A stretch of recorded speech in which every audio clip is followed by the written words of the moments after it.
We are obsessed with monsters.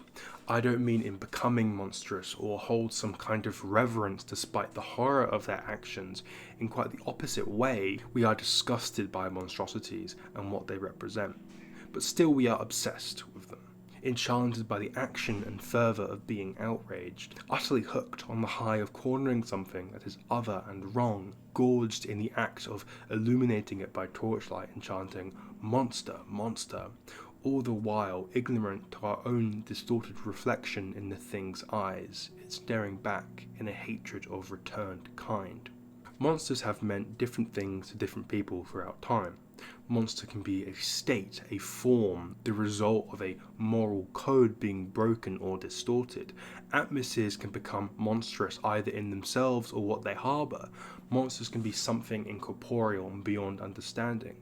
Monster as a state can be achieved, a found corruption due to actions or beliefs. Monsters can lurk in the self, in underlying thoughts and motivations, beliefs and actions. The "I didn't know why I did that" or "I was just following orders" as real life examples.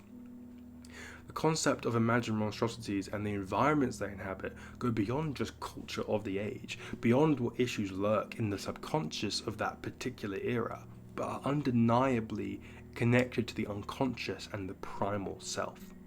Monsters are everywhere. Individuals can become monstrous through actions, thoughts, beliefs. Monsters can exist as addictions, disabilities, even ailments. They can manifest from violent experiences. Even the environment can become monstrous through the same means. Environments are disconnected from the cultural relevance of people-like or creature-like monsters to an extent. Environments are beyond alien. They are able to be more suffocating and oppressive in their atmospheres, indiscriminate even in their cruelty. This can be through their topography, the biome, the feeling of a place. It can be felt in either what is there or a critical lack thereof that turned environments into monstrosities. As such, monstrosities bleed into our memory and sense of being.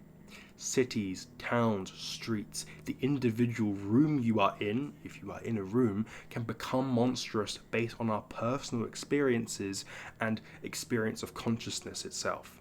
Monsters can be created through the murky lens of memory, nostalgia, trauma, and mental illness. They can be bound not only to individual people or uncanny caricatures of personhood, but the memories of places, distorted and created through monstrous acts of chronic and sustained cruelty. Entire fake memories of people and places created through monstrosities or monstrous acts exist. Even in the places we are supposed to feel the safest, can harbour the worst of the worst, both in the darkest shadow and the most unsuspecting of torchlight. The word monster is an ingrained one, often a term of interjection and stand-in adjective where understanding or rational thinking is lacking, linked to its Anglo-Saxon origin. It is something we say in surprise, a malformed and compiled word, mirroring the things it is used to describe and very much its origins. This is reflected in our treatment of the concept. Monstrosities exist in our mind. We know what corruption and unnatural things look like, but that interpretation differs between individuals and their experiences. Monsters, in the same way, are fluid and shapeless and personal to the most fundamental of degree. Monster to someone might be an alcoholic mother, that monster changing throughout the years, becoming less so the person and rather the addiction possessing them, robbing them of coherency and personhood, that then becoming the monstrous act. We are intoxicated by the "look, there it is" and the process of identification, the need to turn the unknown into the known. There is something primal about obsession, something we'll get into later, this morbid and unnerving obsession with what feels to be an exercise in survival by turning the known into something that keeps us safe.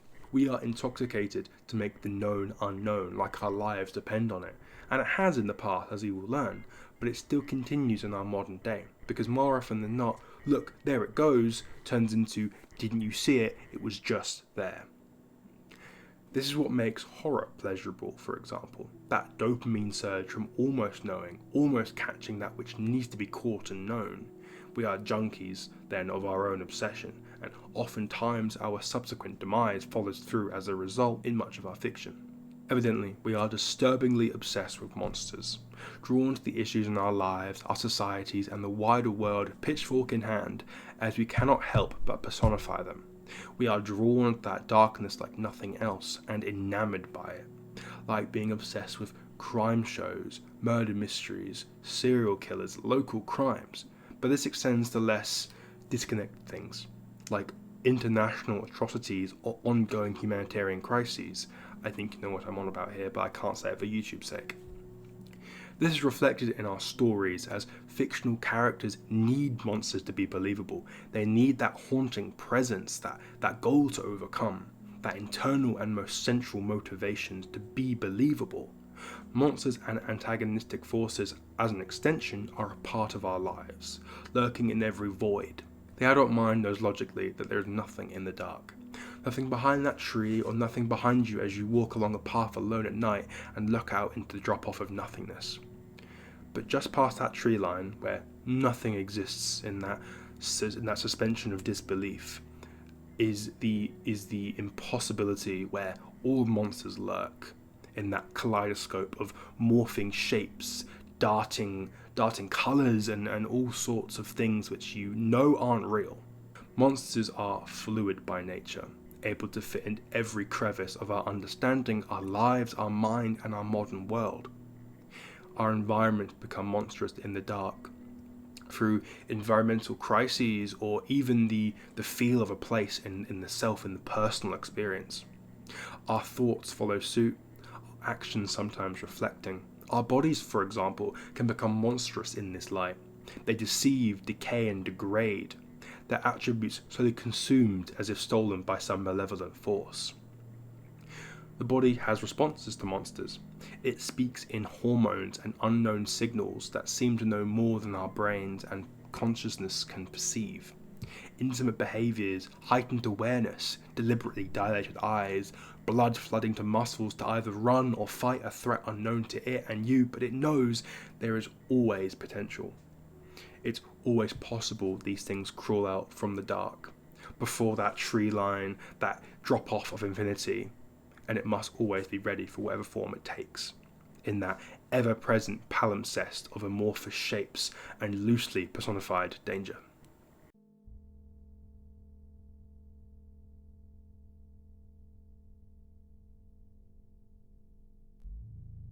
Literature is the clearest demonstration of monsters, a snapshot into how people, humans, have had their perspectives shaped over the generations.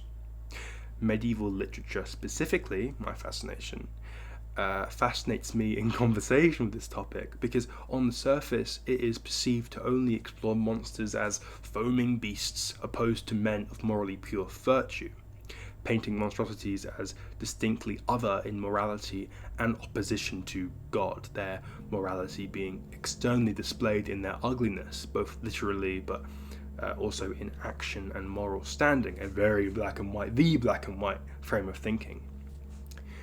This two-dimensional interpretation and purpose to monstrosities, which in part creates that romanticized and very controlled Arthurian narrative, where all is right in the fantastical kingdom under Arthur's rule, but the modern and easily consumable narratives are misleading. There are tales of men and knights becoming beasts, corrupted by their environment, their internal morality corroded, and they become other and monstrous, which is reflected in their changing appearance and sense of self. Medieval literature shows us how monstrosities are not only fundamental to ourselves as people, as individuals, but it shows us how monsters can infect us internally on a fundamental psychological level.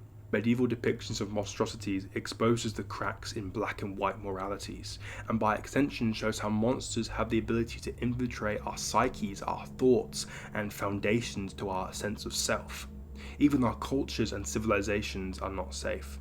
They find the cracks in the walls of our dearest beliefs and devolve beauty, honor, and coherent thought of people into mindless, fearful shells of their former self. This degradation is to a primal degree, and I use that word specifically, exposing man not as separate from nature, but bound to its rules. Kind of the chain yanked back. This is dictated by evolutionary behavioral responses, drastic actions based on instinct and evolutionary memory within narratives. Medieval literature shows how we are all susceptible, all exposed and vulnerable, the proverbial jugular always uncomfortably displayed to the elements, and that safety is in light and numbers and perception, like men huddled under a prehistoric cave and, kind of huddled around that fire, scanning beyond the scarce perimeter of what little safety the flickering flame provides, spears raised in hand, not unlike someone walking through the woods, torch on their phone in hand, trying to, pierce that veil of barely perceptible darkness. So my questions to you as you watch this is, how do you think evolution plays a role in our portrayal of antagonists in literature? How does this compare to our view of antagonists in real life? If you are in the UK, you might consider the rise of right-wing politics or certain abroad atrocities, and how our international and theoretical view of monsters can be applied to current events. Another thing to consider whilst you watch is, how can literature and archaeology overlap for you? What does this fusion of schools kind of in this argument tell you about our capacity to view ourselves and shift our perceptions? How does that relate to you, the viewer, your perception of monstrosities and the forms they take in your own life? Take a second and pause the video and jot down some replies. I'll ask again at the end, or don't. That's completely fine. Just put me in the background and play Minecraft or something. Do stack things. It's quite fun. I do it all the time. But please do come back later and try and answer these questions if for yourself. Let me know. I think that'd be kind of fun below, and I'll read and reply. That'd be kind of funny. Not gonna happen, but if one person does it, I'll be happy. Anyway, that being said, I'm going to cast a literary eye onto the fossil record and the extraordinary stories preserved in scarce stone to expose this perception of monstrosities further. That will be my kind of evidence, using literature as a framework to then apply to archaeological discoveries. So I'm analysing archaeological evidence, sites, the works of very generously documented things, and analysing that like literature, because I'm insane. For my fellow literature students, if you're watching this, I'm sure you are not surprised by the established rhetoric that antagonistic forces, like monsters, reflect culture of a given time. The medieval, my obsession, is certainly no exception, as the monsters within the narratives I present can certainly and correctly be read as a result of religious stupor and a lack of understanding, paired alongside infinitely complex societal and cultural clashes, without adding in waves of conquering warlords to the mix. Alongside the literary examples of the 14th century Gawain and the Green Knight and oral tales from the 6th to 8th century Welsh Mabinogion, there are a selection of archaeological sites and discoveries from prehistory I wish to invoke and analyse from a literary perspective. Disclaimer, I am not a trained historian or archaeologist. I'm deeply autistic and I'm studying literature, but I like literature, so I'm doing this because it's fun. I'm interested in the conversations between my field of literature, medieval literature, ecology and archaeology. Monsters in their simplest form are all throughout our media. Our ancient and modern folklore and our perception of these things is constantly evolving and reactive to our extremely complex societal behaviours and structures. In this part of the essay, I want to give a foundational basis for my interpretation of monstrosity. This part is actually quite important for the rest of the essay, so please do take note. And don't, skip ahead, because this is my own interpretation of these definitions. So, anyway. The original definition of monster comes from the Oxford Dictionary, describing a mythical creature, part animal and part human. This implies all monsters are inherently unnatural through the term mythical, and a hybrid, a fusion of creature in a state of flux and inherent unknown and undefinability, through it being both part, quote-unquote, animal and human. Even, quote, two or more animals, unquote, can be involved, frequently of, quote, great size and ferocious appearance, unquote. Through this clause in the definition, we can infer that classical interpretations saw the word, quote, monster, quote, as flexible and undefined as the things it was used to represent. By ignoring the specifics of details and casting broad strokes of description with this definition, it implies that the word monster more broadly defines that which is brash, unknown, and by extension a threat. This creates a loose and slippery connotation. However, remember how this definition clarifies part human, specifically?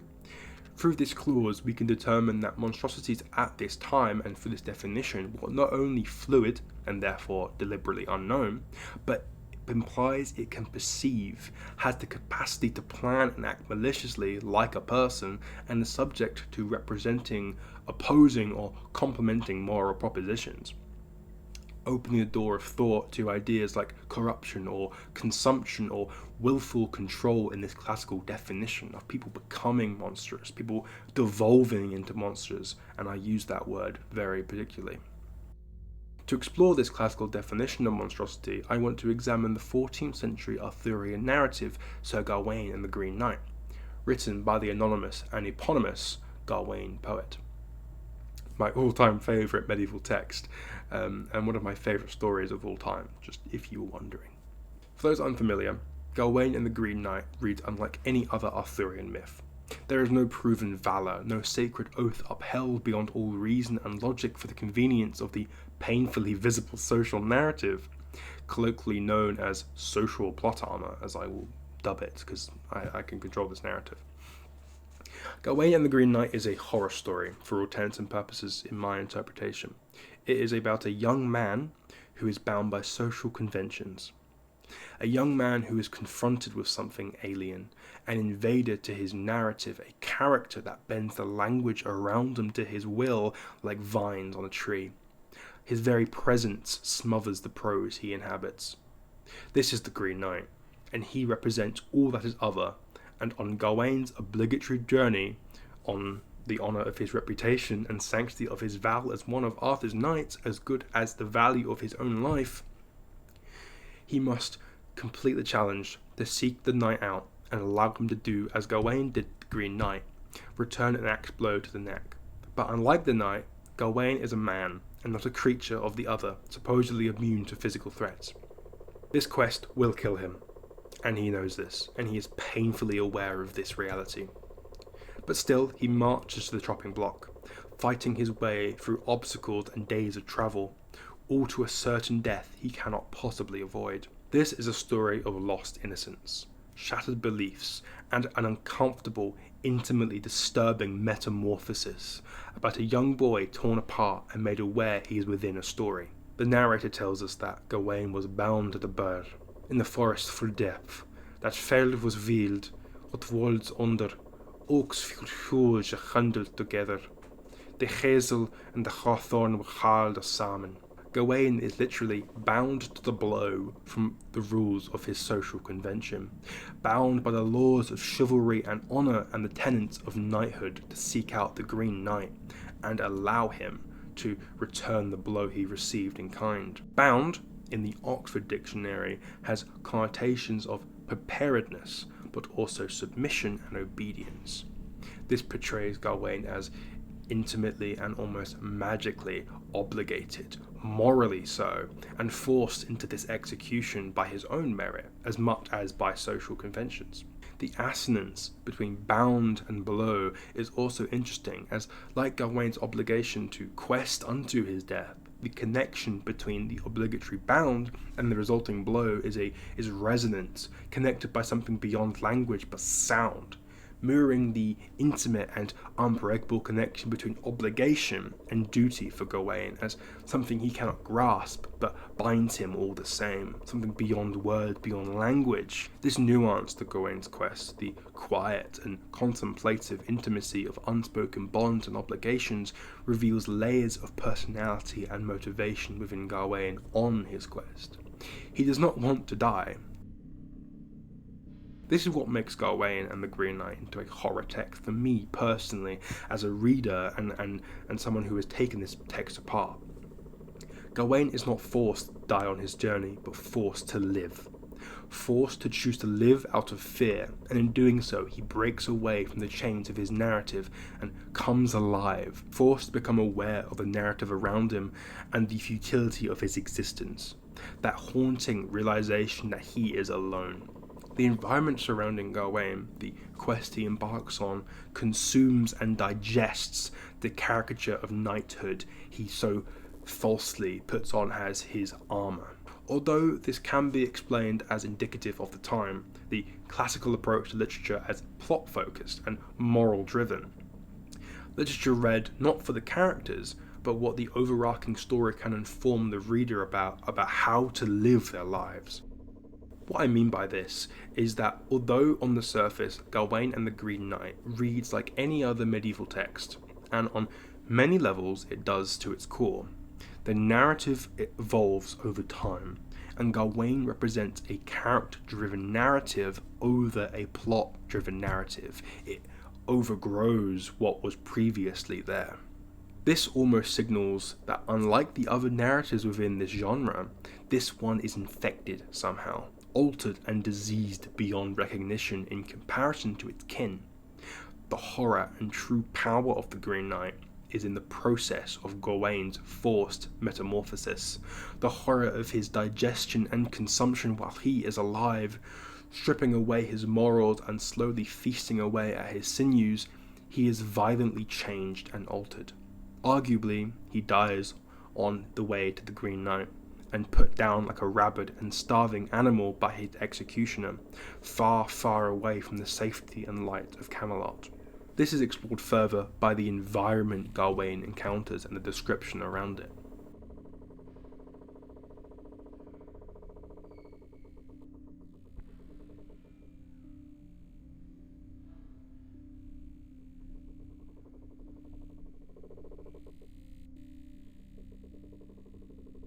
The description reads as such: Full depth that feral was wild, with feral connotating terror but also marvel, strange and unnatural but also wonder and terror, sudden and unexpected danger but also ferocity, through various depictions in the Middle English dictionary. Through this we can infer that Gawain was not only transformed by his quest, dying and becoming a new man through his trials and journey, but that terror came with a sense of bliss, a muted and profound catharsis. This could be read as the environment and the Green Knight by extension, dulling the senses of Gawain before he is consumed by the forces around him, almost like an animal being led to slaughter, lulled in a false sense of security. This calm and almost warm buzz in their eyes. This idea reminds me of the machine as divinity aesthetic and trend, particularly the audio which you've been hearing for the majority of the video. One particular track I use extensively whilst writing this essay is called A Dream in Which I Was Falling. For me, this track captures perfectly to be what I think Gawain experienced on his journey. That warm and buzzing sensation, which is muted horror, dulled senses and compromised sense of self and time. Like a dreamscape and nightmare rolled into one, the violent metamorphosis of bones breaking, the feeling of watching rain fall violently on a sunny day, that internal contrast and sense of both peace but also compromised judgment and sense of self. The full consumption and rebirth of Gawain, an unwilling but brutally intimate process where not a man has died but the person's sense of self, like Gawain was killed internally and replaced with something else, someone that was like him but not him, and born again against his will and comprehension. The forest and overgrown maze Gawain had to delve into wasn't just feral, it was wild. It wasn't just strange and blissful energy infecting Gawain, it was unruly, unpredictable and frenzied. It was not comprehensible or able for its upper limits to be understood. It was primitive and wild and answered only to such laws. The same laws of primitive degradation and reduction applied to Gawain. a force that killed him and replaced him with something else, forced him through an unwanted metamorphosis, corrupting him like a character made to be real within a fictional narrative, aware of the strings that controlled him. Like he had no mouth, but he must scream. By the end of the story, Gawain uses a magical sash tied around his neck to save him from the physical blow, giving in to temptation in his primal fear and desperation to survive, less like a knight and more like a scared animal. The Green Knight almost certainly knows this, as this test is his game. A common element of Arthurian narratives is to have the challenger put temptations along their path. But Gawain is not punished for his cheating, not in the traditional sense. Instead, he is changed, altered beyond recognition, in such an intimate and agonizing way from this perspective. The merciful thing to do would be to kill him, not allow him to cheat and put an end to his misery of suddenly being real. Instead, Gawain flees back to Arthur's court. There, the Hall of Night, and Arthur himself is too transformed now through the lens of Gawain, his perspective changing reality around him. They reveal that their quests and individual triumphs are nothing but fancy, and that Gawain's quest was a noble and fulfilling one, even that he failed as they all did themselves. This shatters the last visage of Gawain's identity, the last string. The court all adjourn, and the same green band around their armour in celebration is worn. This commemoration, but what is ultimately a narrative mockery of not only Gawain, but all of Arthurian custom.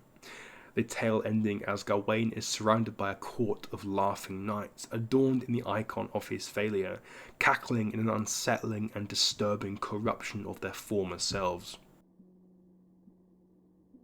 This scene has always played out in my mind with a close-up of Gawain's horrified expression looking into the camera at the centre of the shot, with the camera slowly panning out to the cackling knights bound in the same green sash, with Gawain being left behind as a close-up becomes a wide shot which fades to black. Abandoning the self-aware Gawain in this unfitting universe amongst these cackling knights that are not real, just at the point where he realizes too late that he is in the narrative. A fate worse than death which does not fit the crime. Gawain had done as any other knight would have acted. He wasn't just a victim, but made into an example. Gawain is reduced to a creature of fear. He is taught to speak in a language that degrades morality and social conventions. He is stripped bare and forcibly devolved into almost a Lovecraftian, but also a euphoric experience to watch occur from our perspective. Gawain is laid bare by this monstrous force, a disease upon the Arthurian narrative that results in the story world literally breaking down around Gawain by its conclusion. The character-driven plot almost glitching out, the other characters within the story shattered as the illusion of disbelief dissipates within the crafted universe, like the veil of their fictional selves being laid bare at their own uncapturable horror. The final scene of uneasy laughter, a sign of collective madness.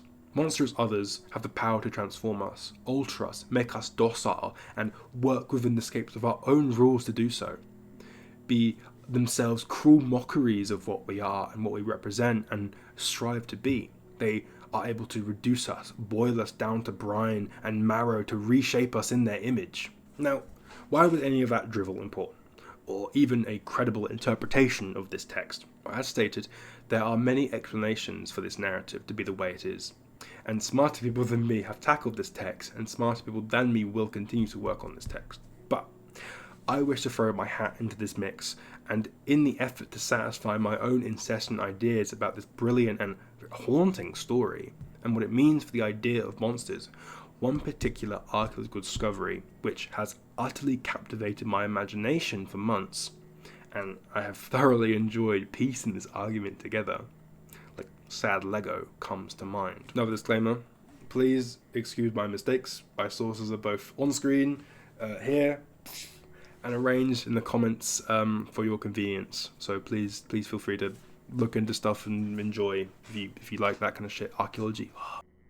Gawain's monster is a transformative one, a thing that reduces and changes and speaks in the language of action and response, moulding, digesting and cannibalizing what was a knight into a horrific but beautifully fully fledged character. Throughout history, these stories have fascinated us. The concept of a man, a knight, a person of significant social complexity, and identity held up by social convention, and then that person is then torn from it. We are obsessed with that. Obsessed with that person to be laid bare in the most intimate and horrifying way, which is psychotic, but I find it fascinating, as you probably do as well.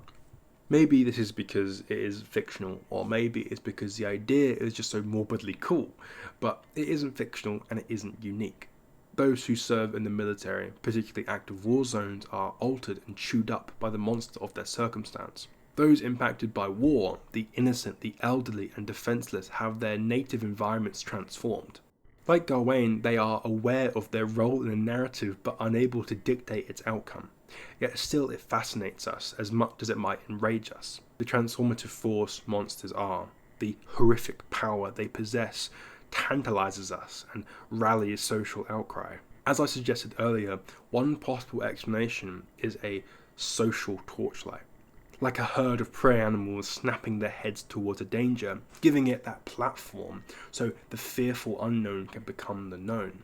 I want to give one possible explanation as to why we are so enamored and morbidly, sometimes disgustingly, fascinated with what is a horrifying and utterly destructive process that monstrous environments and forces can do to us and continue to do to us in our modern era.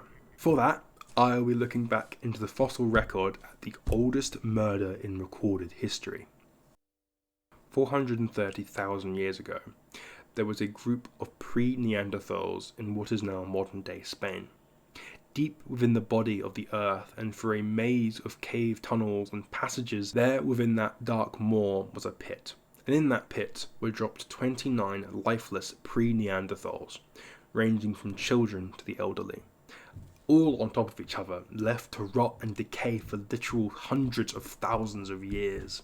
Discovered by Trinidad Torres in 1976, the site of Cima de los Huellos, which is a bone pit within a chamber. The chamber within the cave was a harsh and vertical drop. The remains showed no signs of animal consumption. They had all died of different things, but all had died suddenly, all having signs of what was most likely, or in one case definitely, killed them. Among the diseased who died slow and painful deaths, not knowing what or why their bodies had started to cease functioning, or those whose bones indicated had starved to death, is one individual that is of particular focus to me, and of interest. Say hello to Cranium 17, which is what I will be calling this individual, as that is their designation, and I use they/them intentionally because even the biological sex is unknown, based off incomplete data.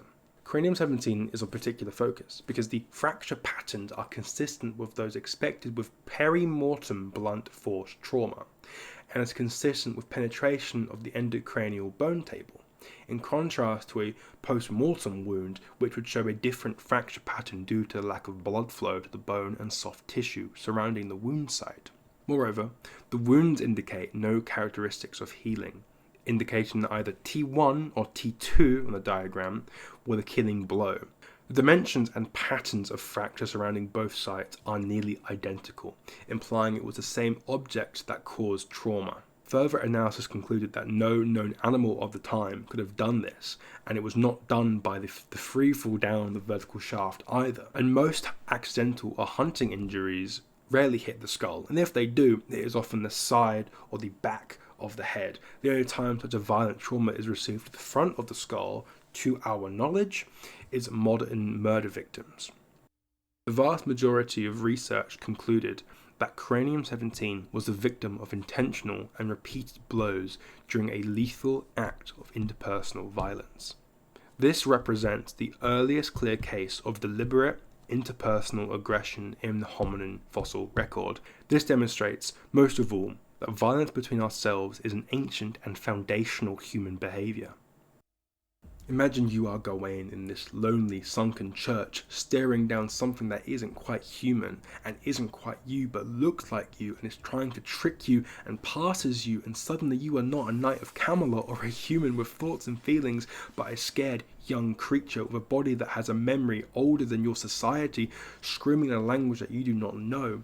shrieking about this thing that is trying to deceive you, and you must meet it out alone and in the dark when no light or safety can reach you, and you are afraid there is nothing you can possibly do to stop this monster that looks kind of like you, and acts kind of like you, but isn't quite you, and what could it possibly want with you?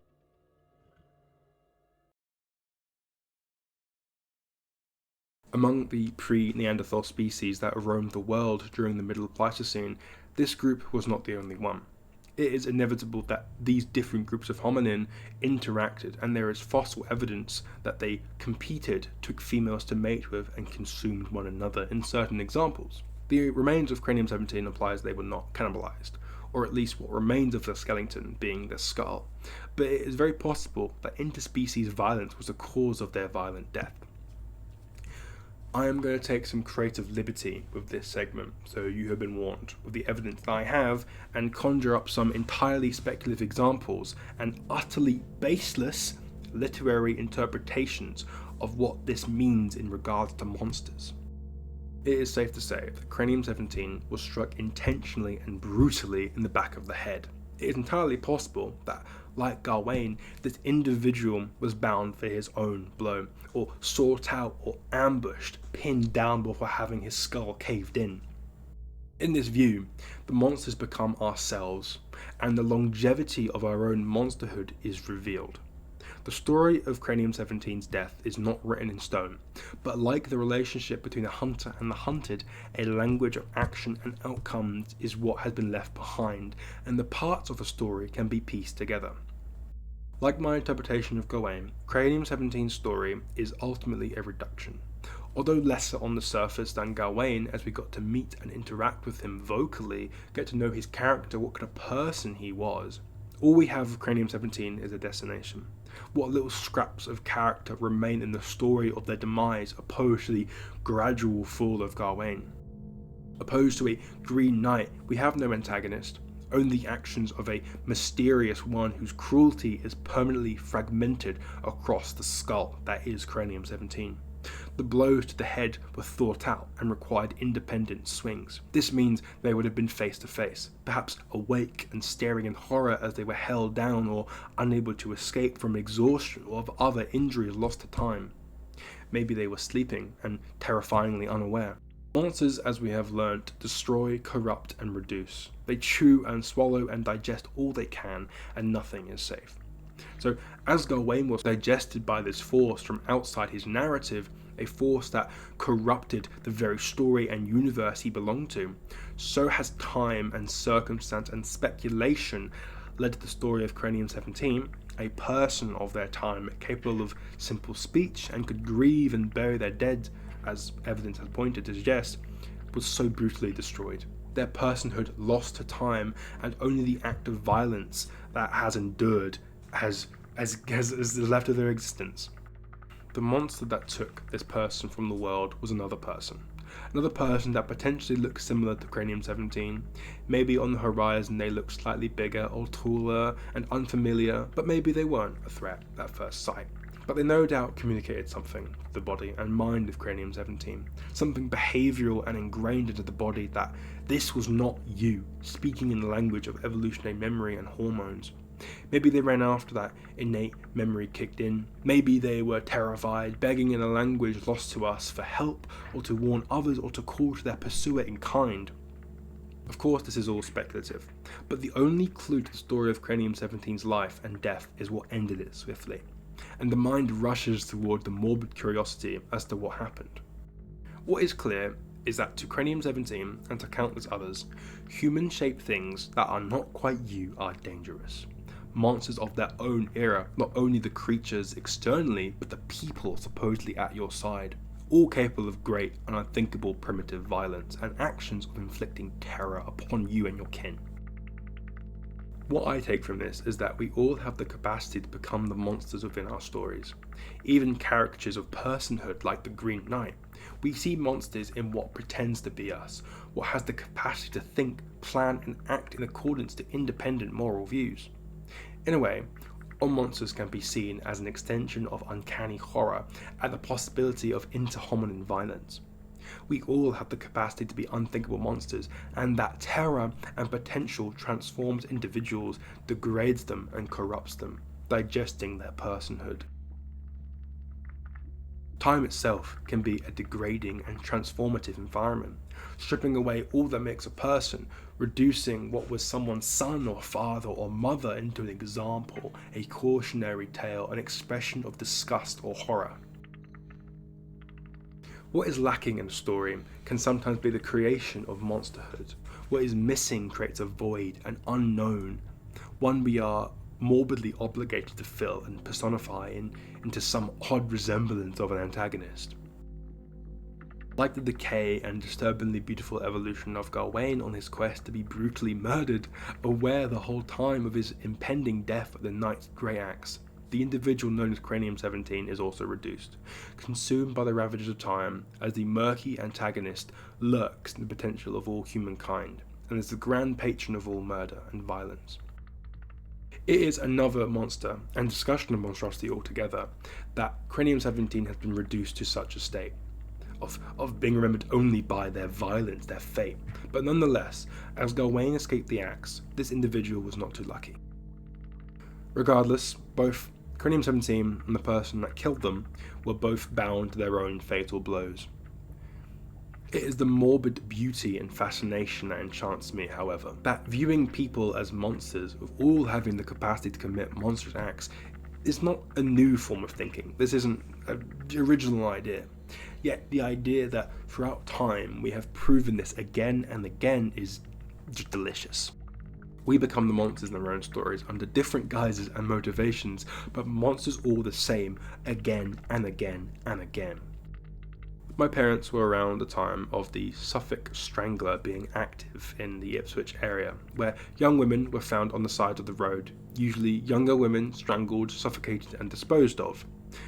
My psychology teacher in sixth form often spoke about him, how terrifying a serial killer really was. When it was in your hometown, how they ultimately transform in the collective populace's mind. They were capable of all the unspeakable things. It elicits a prey response in groups of people, I feel. Travelling only when necessary, seeking groups for safety. Humans can truly become monsters through their actions, but also through the imagination of the surviving populace. Steve Wright, the Suffolk Strangler, was in the end just a very lonely and disturbed man, but in the minds of the people during this year of activity and anonymity, like my sister who was 18 at the time, he was lurking in every shadow of that town. Every young woman could imagine every stranger on the street or the bus to potentially be him. Ultimately, the odd beauty of us becoming monsters recurring again and again in new and gross forms is what captures my interest. Yet, among the literal monstrosities found in the transformative environment or the potential of the self, I wish to pivot and re-characterize my original interpretation of monstrosities inspired by this feeling of elation and morbid wonder, as monsters are innately complex, fluid and interpretive, as we have learnt. As Gawain is altered and forcibly moulded, he is, in a sense, set free. No longer trapped in a plot-driven narrative and given some personhood beyond his purpose in an uncaring and rigid story space. Cranium 17 is preserved in memory and reverence despite their violent end. The lack of detail surrounding their death heavily implies the existence of their people's capacity for funeral rites. This infers that they were mourned and given the burial to the customs of their time. Their continued existence in our knowledge, our mind, after all of this unfathomable stretch of time, an insult against the murky and forgotten legacy of their attacker. Ironically, the skull of Cranium 17 paints their attacker as only violent and reduces them in turn, concluding Cranium 17 as our unlikely protagonist to have survived this long and to have carried the story with them in turn. Unlike Gawain, there is a story of a knight who is also consumed by the environment, twisted and enamoured by the wild and degraded in turn. Yet unlike Gawain, who is horrifically consumed, Owain, or Yvain, in the 14th century Lady of the Fountain, is as old as the late 11th century. For clarity's sake, I will be calling him Yvain because Owain is too close to Gawain and I don't want to confuse. But in the more mainstream and modern texts, the Mabinogion, which is where it's from, he is called Owain. The Welsh Mabinogion contains stories from Welsh oral traditions as early as the 8th century by estimations. Some sources point to the 6th, but that is less consistent. Gawain represents the indomitability of spirits over adversity, as through his own manipulation, Gawain had needed a magical ring to escape capture in the kingdom of the Lady of the Fountain, a Fae. Yet through circumstances of his story, he has that ring taken back and cursed in turn. The Fae called him the deceiver, the traitor, the faithless, the disgraced, and the beardless. The narrator describes how Gawain did not go to the court, but wandered to the distant parts of the earth and to uncultivated mountains, and he remained there until all his apparel was worn out, and his body was wasted away, and his hair was grown long, and he went about him with the wild beasts, and fed with them, until they became familiar with him. But at length he grew so weak that he could no longer bear them company. Unlike Gawain, Gawain is not fully consumed in his unwilling journey into the vulnerable wilderness. Despite his horrific compulsion to wander and be out of his mind, literally out of control of his own consciousness, his clothes worn away and his body had become destitute, he did regain enough sense to seek out aid. And he was indeed saved after rescuing a lion who was a great magical power in disguise. Gawain became greater after his experience. He and the lion assaulted knights and castles and took down a great one-eyed giant together. His experience had hardened him, transformed him as it did Gawain, but to a different effect. Gawain became a more ferocious fighter, had the opportunity to achieve great things and save a great many people from tyranny. So although the experience was monstrous and transformative internally, much like Gawain, the reaction one can have to these events is all that can be controlled. And that is the biggest difference between Gawain and Gawain. Gawain was able to control his responses within reason, take the circumstance he was given and forge a new self out of it and become greater in response to adversity. In the film adaptation of Sir Gawain and the Green Knight, Gawain is granted a vision of the future during his meeting with the Green Knight. A vision that he would come to rule Camelot and that his heart and kingdom grow cold and bitter over the years. Finally killing himself as Camelot burns around him, as his son lies amongst the dead. The ending of the film sees Gawain allow himself to die as he sees this fate, deciding to go against this horrific future and die in the moment. Gawain chooses the fate to die a hero, rather than live long enough to see himself become a villain. A good death he chooses for himself. Well done, my brave knight. Now,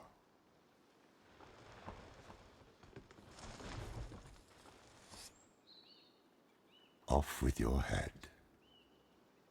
This is in contrast to the written original. This ending is far kinder and more humane to Gawain, but also the more hopeful that we all have the power to choose what is right, even if it is hard and painful and scary in itself. But by doing it, even while scared, whilst our back is against the wall, is the real triumph against monstrosities, and in part their purpose and role, even if that monstrosity is within ourselves. Ourselves can be redeemed through this act. This is not a role taken lightly.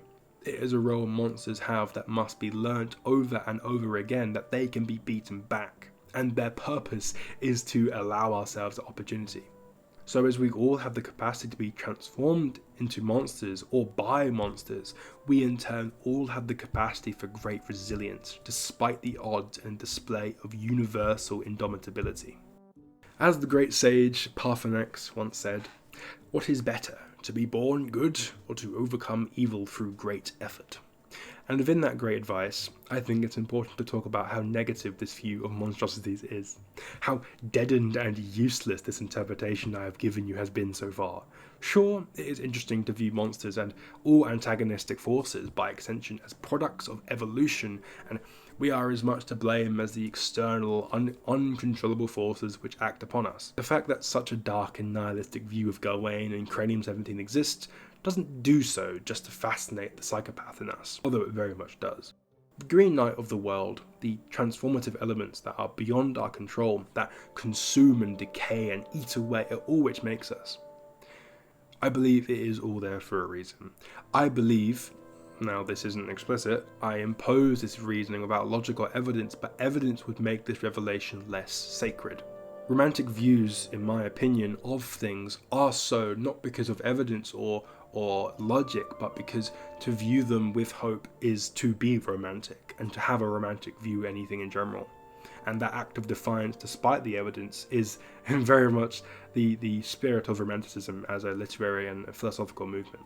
Like the Green Knight, and like the killer of Cranium-17, the sorceress that cursed Gawain even, they exist to challenge us and to allow us to become greater, to realise that for all the hurt the monsters of the world can do to us, how they are like us and seem to be smarter and more aware of us, our physical reactions are a testament to their potential. You are the master of your own fate, and you can decide how you respond to things and situations. Gawain was far too in the dark and too controlled to see this in the written text, but his film counterpart took this control back, became the master of his own end, and in a way succeeded on his quest in the best way possible. We get to look at the story left behind on Cranium-17 and dictate the narrative, draw our own conclusions about human nature and what it means to be a violent and scared animal. And that animal may show itself in murder and violence and acts of extreme brutality, but we are also so much more than the loud acts of injustice. Ancient humans cared for their young, elderly and the sick. They made prosthetics and told stories with eyes of wonder for the young world around them. They found solace in gods and forces that brought them peace and comfort, enough to harbour the long and dark night for us to make it here. We are a testament to their story and continuance of their hope. Our perception of ourselves and what we can accomplish binds us to that fate. Our potential is only what we make of it.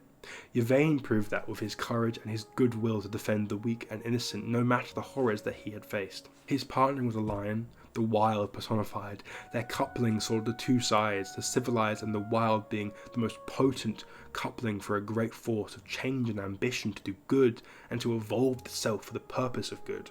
So too, the monsters of the environment apply to this role. No matter what appears to be hiding in the dark or just round the corner, we can overcome that fear, to act and test boundaries and to improve ourselves in the most meaningful of ways, because to change and to grow into a new person requires a quest, a set of smart accomplishments that can be reasonably achieved in a timely manner. Behaviours and habits slowly changed and made healthier, small changes that changed the whole. Attitudes and self-beliefs improved and lightened over time. This summer is the last summer of my undergraduate degree.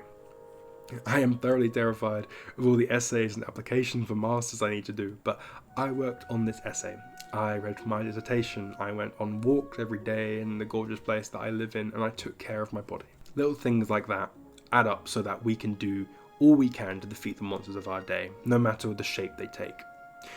With that said, of course it is better to overcome great evil through great effort. That is how we grow and reflect and break away from the mould of assigned characters. Get the privilege to be consumed on the journey into the wild. The horror of being consumed is necessary for the thrill of becoming someone new. And that new version of you can be scary because it looks sort of like you and act kind of like you, but different in a way you can't quite put your finger on, and it is intimidating. But even if that unknown leads to a betrayal or a mistake or a fatal expo to the head, please don't do that to each other, scratch that last one, you will be all the better for it in the end. All growth is sacred, and not all growth looks like growth, nor indeed is it comfortable. That harshness is what makes it so rewarding. Unlike any morbid and short-lived satisfaction from a nihilistic story or narrative about ourselves and how we're so great and above ourselves, despite the evidence I have put forward in this essay, I think it is important to emphasise that hope and self-belief is a baseless counter-argument, but it is one that I will make every time, for it has always been rewarded in me in that faith, and that faith is a sacred one I will always hold dear. And to be romantic is to be hopeful without reward or evidence. And there is a kind of, it's pretty cool, pretty good. Thank you so much for watching. I gave this talk as a lecture earlier last year, in my second year at my campus, and I want to thank all the people that showed up for that. If you're here watching this, thank you again so much for that. I want to thank the artist Gravemere, the incredible atmospheric artist that inspired much of this essay, and was used for the majority of his writing in the background while I was doing it. Please do check their stuff out, I absolutely love it. I also want to thank the artist Totomori for their permission to use their music in this video. I think the tone of their music captures exactly the tone of hope, despite the odds I wish to convey. Finally, I want to thank all of my friends at university who let me ramble on about this topic. And I want to thank you for watching or listening or whatever you've done and going on this journey with me and allowing me to vomit out what is my first recorded essay that I've published online and will be the first of many. So thank you. Also, as a very final note, I want to thank my dissertation manager, Rebecca Pinner. If you're listening, hello. Thank you for inspiring me to learn about medieval literature and enjoy it and fall in love with it. So yeah. You cool me down with your words.